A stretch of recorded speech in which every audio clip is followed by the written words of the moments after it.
Pessoal, ainda não é Copa do Mundo, mas já estamos entrando no clima de Copa do Mundo. Um clima ao qual nós estamos aguardando aí há 4 anos. E aí, será que o Brasil vai ser vitorioso na Copa do Mundo? Será que iremos resolver os grandes problemas que nós enfrentamos no nosso país, que está além do nosso próprio futebol? Vamos ver, vamos esperar. Que nós venhamos fazer a nossa parte em mais esta Copa do Mundo, elegendo um presidente que possa fazer a diferença no nosso país. Não um salvador, entendeu? Isso não existe. Mas alguém que realmente possa lutar por aquilo que nós realmente precisamos, necessitamos. Que não venhamos aí nos convencer por uma aparência que, de certa forma, venha atender os interesses simplesmente de uma pequena parcela da população. Mas que venhamos nos voltar a propostas sólidas que defendam o interesse de toda a população, principalmente os menos favorecidos. Não vamos deixar isso de lado, entendeu? O Brasil é um país, como diria Fernando Henrique Cardoso, é um país de pobres e miseráveis. É. Se você ter uma ideia, cerca de quase 50%, né, e por que não dizer 50%, entendeu, do Brasil não tem tratamento de água e esgoto.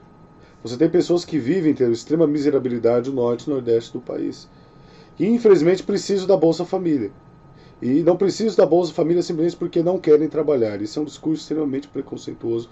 É um discurso completamente fora da realidade. É um discurso de quem já está estável, né? Ou ao menos tem um emprego há um bom tempo, uma família feliz, como comercial de Doriana. É muito fácil, entendeu, você criticar alguém que recebe Bolsa Família e precisando muito, entendeu, de Bolsa Família.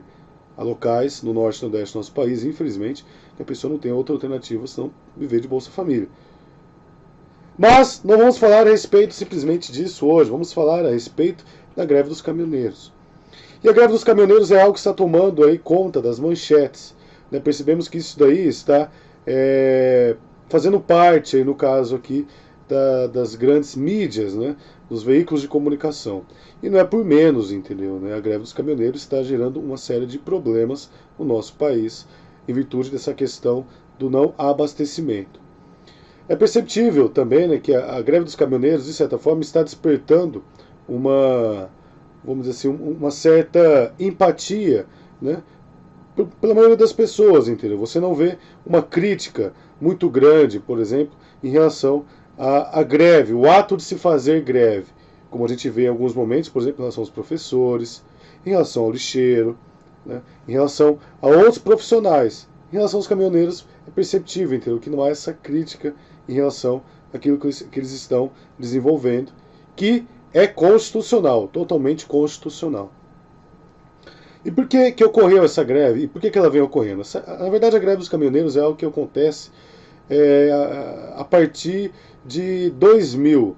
Então, a partir do ano 2000, no governo do Fernando Henrique Cardoso, você tem ali, eu não vou dizer a primeira greve, entendeu? A paralisação dos caminhoneiros, mas teve uma paralisação dos caminhoneiros que gerou uma série de problemas também de abastecimento no Brasil. Aí você tem 2013, 14, 15, 16, 17, 18, né? Você tem uma série de episódios onde você tem, entendeu? Várias greves relacionadas a essa questão dos caminhoneiros.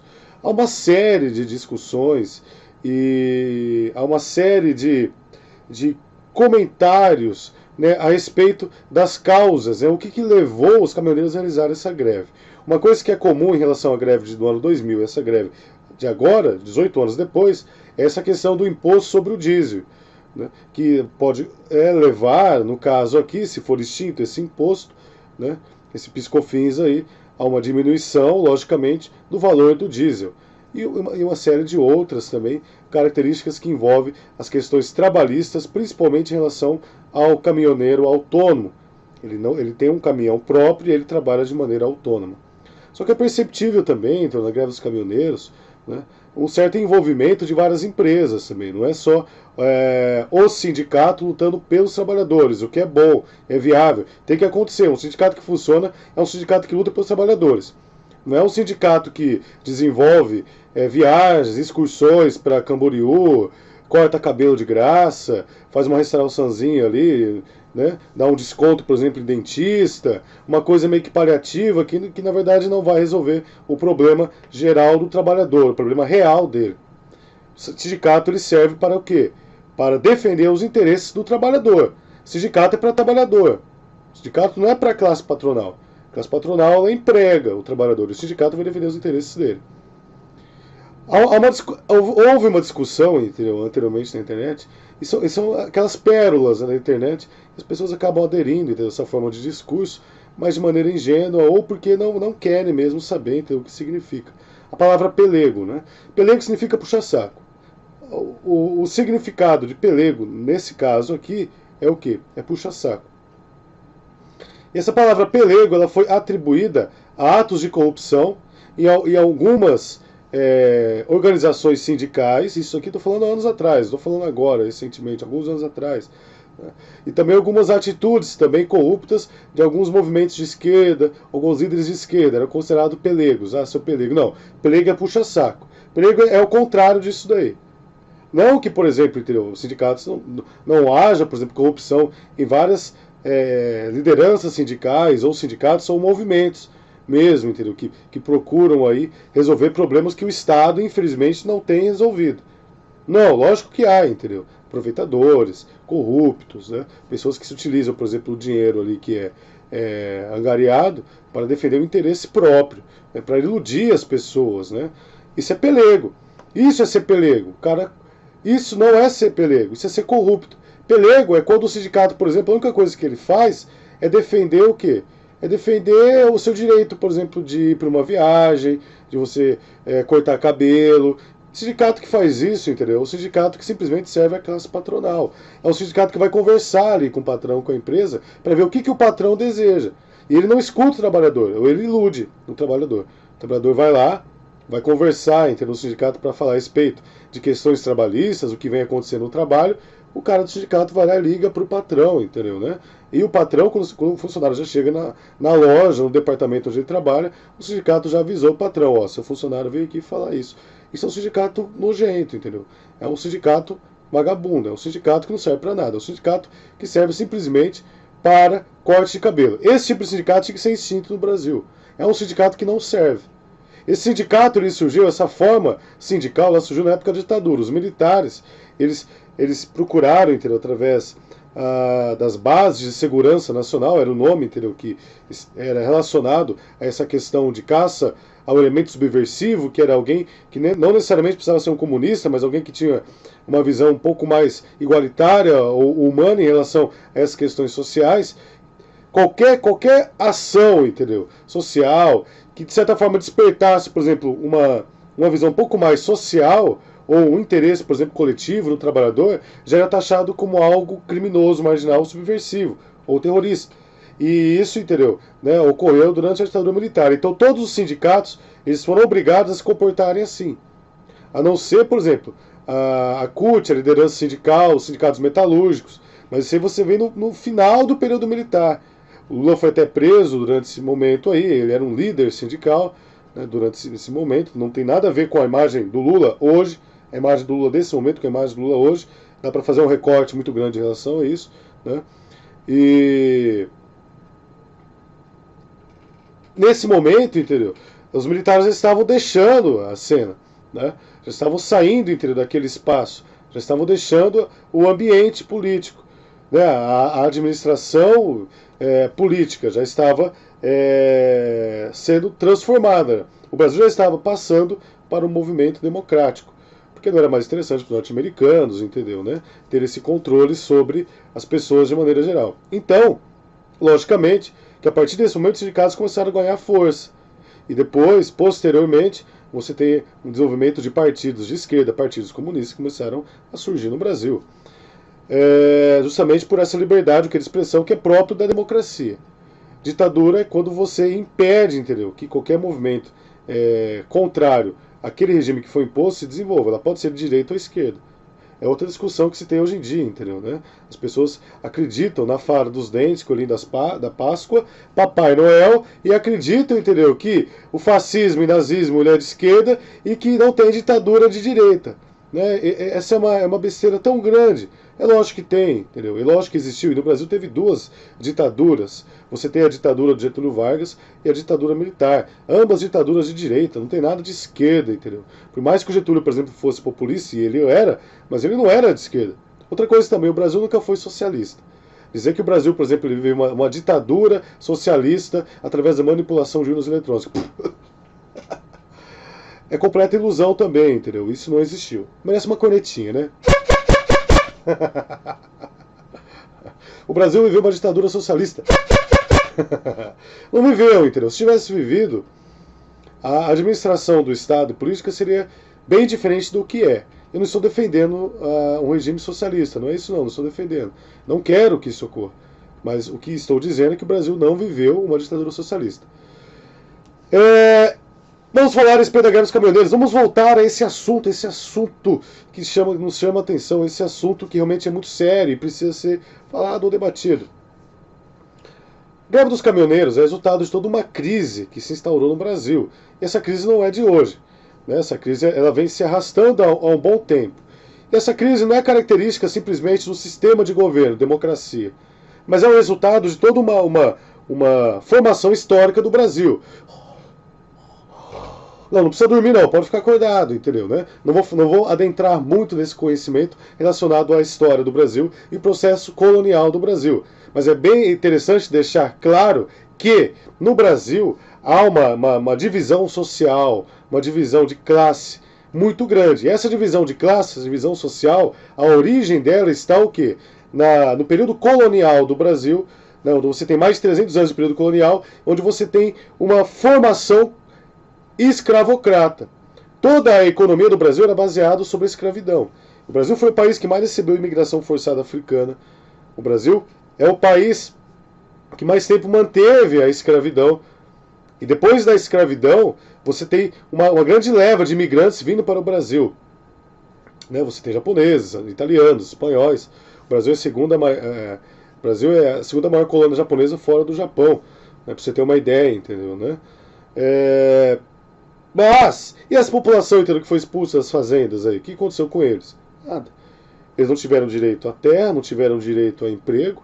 Não pense que, por exemplo, entendeu? A pessoa saiu ali da terra, o mercado de trabalho, né? As empresas, as poucas indústrias que existiam, e depois começaram a se fortalecer, na verdade, fábricas, né?